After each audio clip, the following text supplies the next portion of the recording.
Here's the general statement here. A student pilot may not operate an aircraft in solo flight unless that student has met the requirements of this section. The term solo flight, as used in this subpart, means that flight time during which a student pilot is the sole occupant of the aircraft, or that flight time during which the student performs the duties of a pilot in command of a gas balloon or an airship requiring more than one pilot, flight crew member.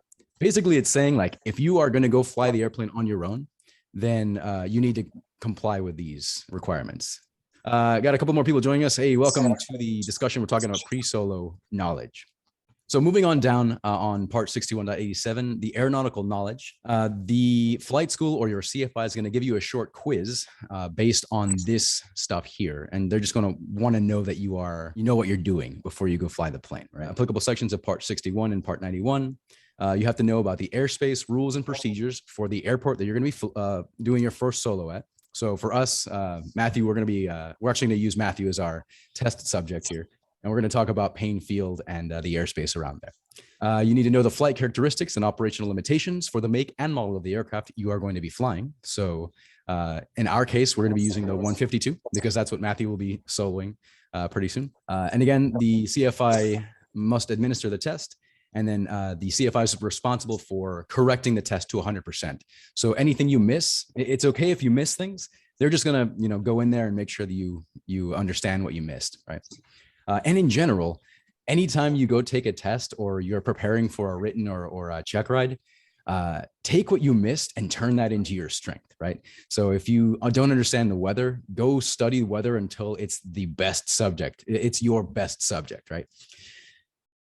Next, you've got your pre-solo flight training. So you have to receive and log flight training for the maneuvers and procedures of this section that are appropriate to the make and model of the aircraft to be flown.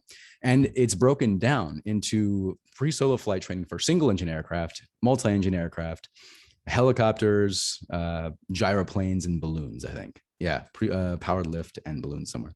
Gliders, airships, and balloons. Finally got to the balloons. So you have to log flight time with your instructor saying that, yeah, this person knows what they're doing in the aircraft, and then demonstrate satisfactory proficiency and safety as judged by an authorized instructor on the maneuvers and procedures required by this section and the make and model of aircraft or similar make and model of aircraft to be flown. So in short, they're going to spend time with you in the plane, and they're not going to sign you off until they think that you're ready to go. So these are the maneuvers that we're going to cover in our pre-flight training. A student pilot who's received training for single engine airplane rating privileges must receive and log flight training for the following maneuvers and procedures. So proper flight preparation procedures. That includes pre-flight, getting the aircraft ready for flying, making sure that you understand the aircraft itself, taxiing and surface operations, including run-ups. So we'll talk about radio communications at the airfield. Admitting somebody else. Takeoffs and landings, obviously, those are super important. We want to know how to take off and land, especially in normal and crosswind situations. Crosswinds can be tricky if you don't know what you're doing.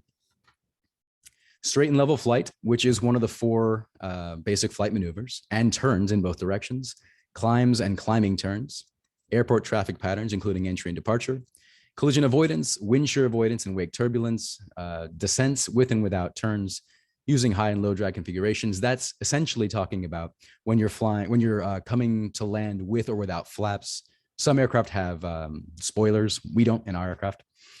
Flight at various airspeeds, because you will be transitioning from a climb attitude to cruise, or not necessarily cruise, but in the pattern, and then descending. Stall entries and recovery, of course. We want to know how to recover from a stall. Real quick, Matthew, I'm going to pick on you. How do you stall an aircraft? You stall it by you exceed like the critical angle of attack. That's right. You got it. So exceeding the critical angle of attack, and then how do you recover from a stall? So you want to, first you need to have enough altitude, hopefully. Mm-hmm. But you want to have ailerons neutral, stick forward, and rudder opposite to... that's a spin.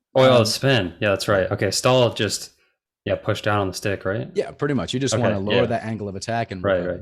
But yeah, you're right. If you do spin the aircraft, then you want to use pair, power, idle, ailerons neutral, rudder opposite of the turn, and then elevator forward to break that stall. Emergency procedures and equipment malfunctions. And that's something that we cover every time we talk. I like to do a short emergency procedure. We call it the boldface. I just call out one student and say, hey, you're in this situation. What do you do? And then that's how we cover emergency procedures. Ground reference maneuvers, these are important. Things like turns around a point, S-turns, and the rectangular course. Approaches to landing area with simulated engine malfunctions. So these are like power off 180s, slips to a landing, and then go-arounds. And we've talked about go-arounds before too. They should be a standard tool in your tool bag. You shouldn't be thinking of a go-around as an emergency. I like to think of it as we're going to go practice some go-arounds, and if we land the plane, great, right? So that's the maneuvers and procedures for pre-solo flight with a single engine airplane, which is what most of us, I think, are doing. Is anybody here interested in anything other than single engine fixed wing, like rotors or multi-engine balloons? Gotta love those balloons. No? All right, cool. All right. Any questions before we move on? I guess I have one regarding the crosswind stuff. Isn't it for a solo, you're not really allowed to go up if there's like a significant, I guess, crosswind? Yeah, so that's actually part of the pre-solo quiz. They'll ask you at what crosswind component are you basically not authorized to go up. Gotcha. And yeah, and every aircraft is different and every flight school is different. But in general, we're going to use the pilot operating handbook to figure out what our maximum demonstrated crosswind component is. And remember that the POH states the maximum demonstrated crosswind with a like professional test pilot. So we always want to add a little bit of a safety buffer, right? And think about, you know, what's my personal minimums rather than what's the absolute legal minimum, right? Sure. Yeah, and so we'll talk about that here in a minute. Any other questions? That was a great question. Any other questions?